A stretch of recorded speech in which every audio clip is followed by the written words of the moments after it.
It was June of 2009 when a man stepped off a bus in Sligo, Ireland. He looked to be in his late 50s or early 60s, neatly dressed, wearing glasses and speaking with what witnesses described as a German or Austrian accent. Nothing about him screamed suspicious. If anything, he looked like someone's dad on vacation. He asked a taxi driver to recommend an inexpensive hotel and checked into Sligo Hotel. Pretty normal so far. But then he filled out a guest register. His name? Peter Bergmann. Address? Vienna, Austria. Simple. Clean. Except, investigators later discovered the address didn't exist. The street wasn't real. The postal code didn't match Vienna. It was basically the 2009 version of writing 123 Fake Street. So right away, police were like, well, that's less than ideal. Over the next 4 days, things got weird. Like, what are you doing? Weird. Hotel security cameras repeatedly captured Peter leaving with a full purple plastic bag. Every single time he came back, the bag was empty or missing entirely. This happened over and over and over again. Naturally, investigators checked security cameras around town hoping to catch him throwing something away. Nothing. Not once. Somehow this man managed to disappear the contents of multiple bags without anyone seeing where they went. Meanwhile, police are probably started staring at the footage like, "Sir, where are your side quests taking you?" Most investigators believe he was slowly getting rid of his belongings.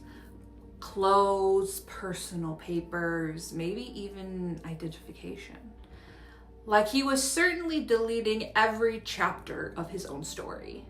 Then Peter stopped by the local post office. He bought 10 international stamps and airmail stickers.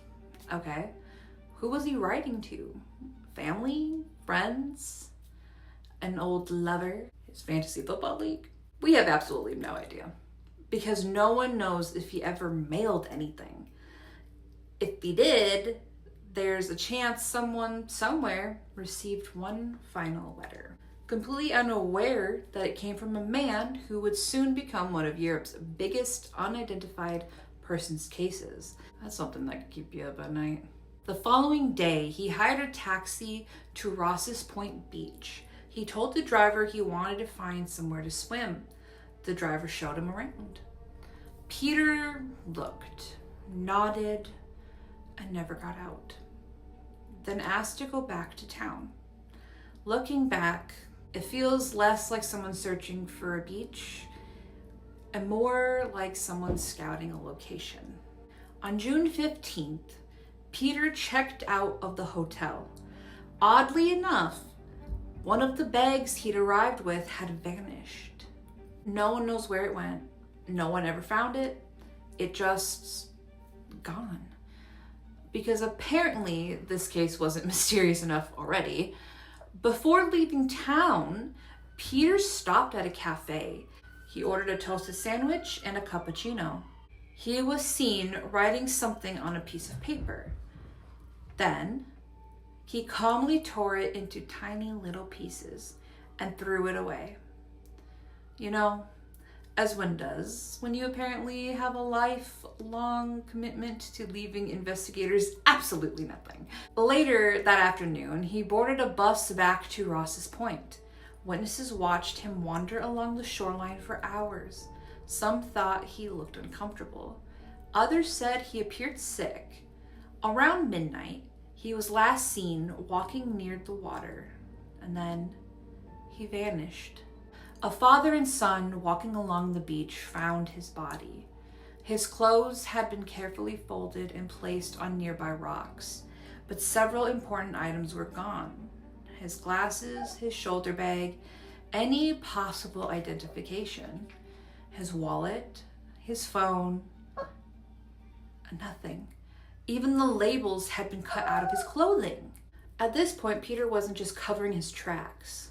He was practically vacuuming them. Then investigators got the autopsy results, and honestly, this changed everything. Because despite being found on a beach, Peter hadn't actually drowned. Instead, doctors discovered he had advanced prostate cancer that had spread throughout his body. He also suffered from severe heart disease. The medical examiner believed he probably had only a week's left to live. His official cause of death? A heart attack, not drowning. Which raises an incredibly sad possibility. Maybe he intended to disappear into the sea forever, but his body simply gave out before this plan could happen. So, who was Peter Bergmann? Nobody knows. Peter Bergmann was almost certainly an alias. Police shared his fingerprints internationally. His DNA was uploaded into databases. His face was shown across Europe. Nothing. No missing persons report. No family. No friend. No coworker saying, "Hey, that's Steve from accounting." Nothing. And honestly, that's almost impossible. Think about it. This man lived roughly 60 years. He laughed. He had favorite foods. He probably celebrated birthdays. He almost certainly had neighbors. Someone taught him to ride a bike. Someone knew his real laugh. Yet somehow, the man himself vanished from history. The most accepted theory is that Peter knew he was dying. He chose to spend his final days making sure no one could identify him. Maybe he wanted to spare his family. Maybe he had no family. Maybe he was protecting someone. Or maybe he simply wanted control over the only thing he could still control, his ending. But one question keeps bothering me. Those stamps. If he really mailed the letters, somewhere out there, someone may have opened an envelope in June of 2009, read a final goodbye, folded it up, and never realized. It was the last trace of a man the entire world would spend years trying to identify. And if that's true, somebody somewhere knows exactly who Peter Bergmann really was. They just may never know. The world has been looking for him ever since.